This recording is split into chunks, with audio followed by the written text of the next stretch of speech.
It left right out. Actually, was supposed to do a video yesterday, but I got a new phone or a new camera on there, whatever, and that was just a big hassle, which constantly reminds me of the degradation, the decline of companies and customer service in this country.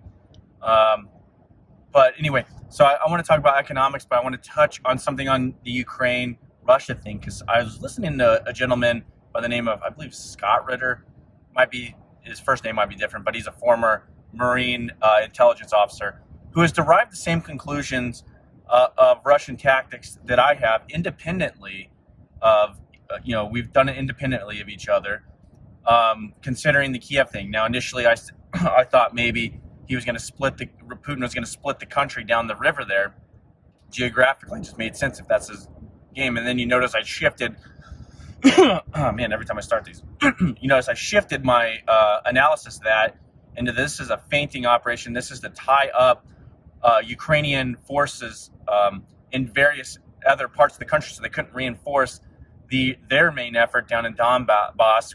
Once I found out that they were massing troops up there before the invasion, then I realized, hey, this is, Putin's kind of told us everything he wanted to know. He wanted to secure the Donbass region.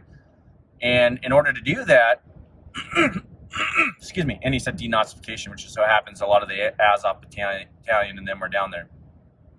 But in order to do that, it would be more effective to cut off lines of logistics lines, logistics supply lines to these forces, reinforcements, and isolate them. That's exactly what the whole Kiev thing is. And once that mission is accomplished, now they pull out. And you notice before I was saying, well, if the Ukrainians really want to defeat them, they should suck them in, and the Russians never went in really to Kiev, right? So and that's when I changed my assessments. Like, they're not there to really do it.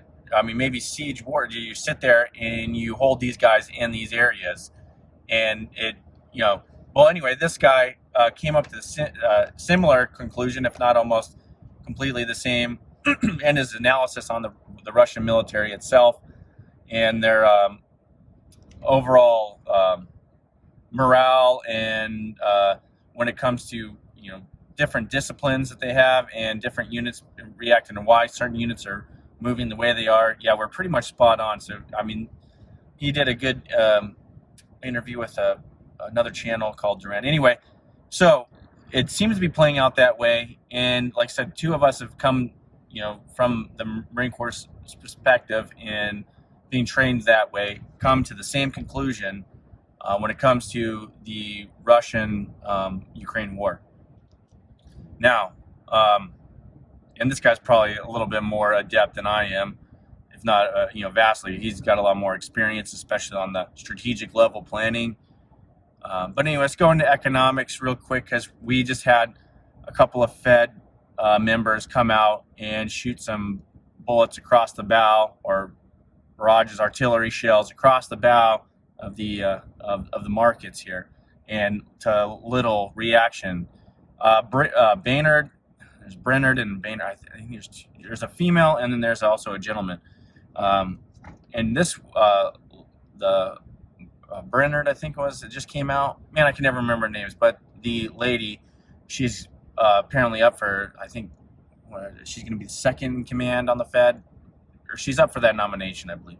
Well, she came out and was invoking the spirit of Volcker, and also saying that admitting that there's upside pressure towards inflation, and that they need to do more now rather than later. And the only thing is that she said they're going to start, contracting the balance sheet in the May meeting and going to 50 basis point rate hikes, which begs the question: if it's bad now, why not do something in the interim between these meetings? It seems as though waiting a whole month and a half, or whatever it is, a month and a week, since we're just in April, seems to be you're allowing things to deteriorate further. It seems that you're allowing yourself to go behind the 8 ball that much further. And why not at least let's start doing something at the moment, whether that be balance sheet, or we'll call it QT, or just like let's knock another 50 basis points to the upside here on the Fed funds rate. but they're not. I guess we're waiting till the meeting, which, yeah, doesn't. If it's such a big problem, what she's saying, it seems as though that's kind of like I said, you're putting yourself even further behind. And then we had another Fed member come out. He said something that was pretty interesting. Oh, that the priority now is not necessarily stock. He's willing to crush the stock market. I believe he mentioned something to that extent that this getting inflation under control is more prescient than cuddling the stock market, and the stock market needs a correction. And couldn't agree more. But I didn't get to listen to the rest of his speech, and it doesn't appear as though, like I said, they're waiting. But what it is showing us is that they are willing to at least endure a short-term pain in the markets in order to get the inflation. So people are starting to wake up there at the Fed. This is a problem, even though over a year ago or whatever, this is supposed to be transitory. They have a misguided view of inflation to begin with, but guys like myself and everybody else is saying this is not transitory. This is baked into the system. This is how the system operates. Monetary expansion, which is inflation, which can cause malinvestment, cause misallocation of capital in the markets, which then gives you this price increases in various markets. Typically, what we've seen is through capital goods and first, and then we export a lot of the inflation. And now we're seeing it in consumer prices, and people's butt hairs are erect, and they're ready to move.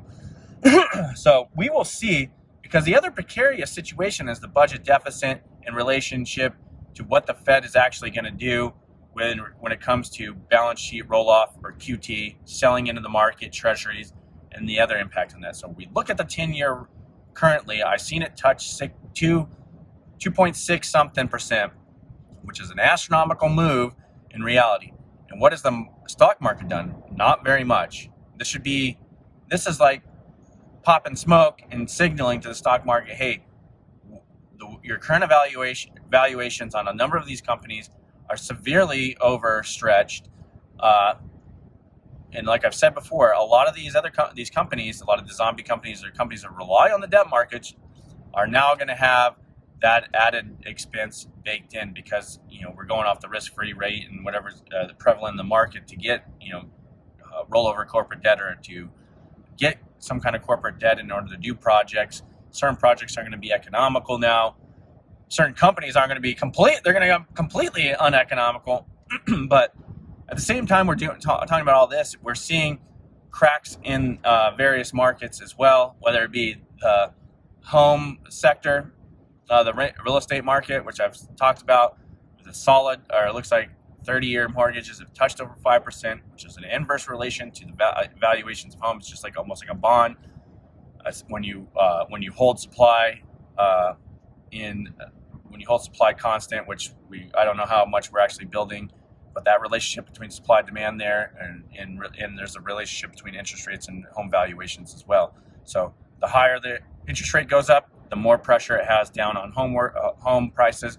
You just think about it intuitively. The less a person can afford, the less house a person can afford, because those interest rates are now eating up a lot of that monthly payment.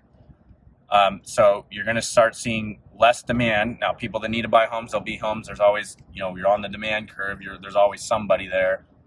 But you're going to have people underwater and people that can't get out of this thing. So people are going to be stuck with homes. People are not going to be able to sell homes unless you do, I guess, a short sale, which I've never done one of those. So I'm not like super familiar with that. But I don't know how that works when you roll over debt. In the bank, I guess, I don't know, you declare bankrupt. I don't know what you do on that, to be totally honest. I haven't looked at it, but either way, the valuations of homes are going down.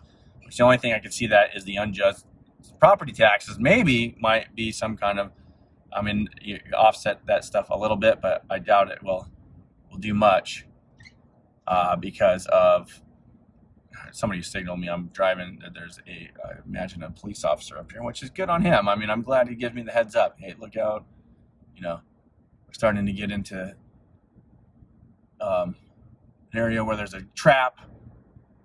So this is what I am saying I gotta pay attention. There is a little bit of a speed trap, which I find we can get into a whole nother thing on that. The fact that law enforcement is paying more attention of gathering revenue through speed traps instead of working real cases like things, theft of property, assaults, and that's a whole nother issue. Is referred to as road pirateering or profiteering. No, it's piracy in a certain regard.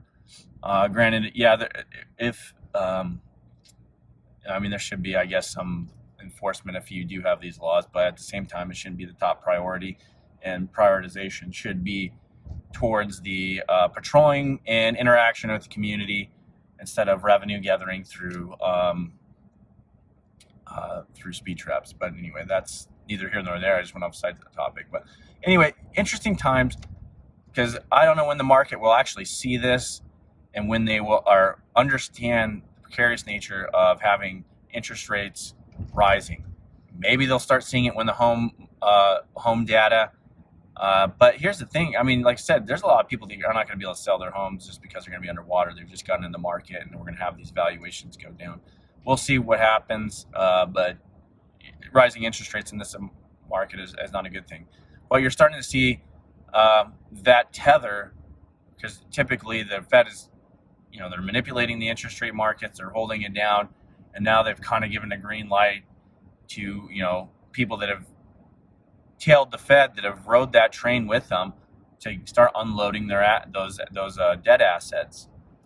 And I don't know where this money is going to go or how many people are going to get hurt, because I know there's a lot of pension funds that are involved in the debt markets. They're probably getting completely annihilated, or maybe not totally annihilated, but they're feeling the pain at this moment. Anyway, now that I've talked about this road piracy thing, we're going to go into a little bit of tax, the theory and ethics of taxation in another one, but I'm going to leave it there. If you want to look up that Ritter guy, I would, for his analysis on the war.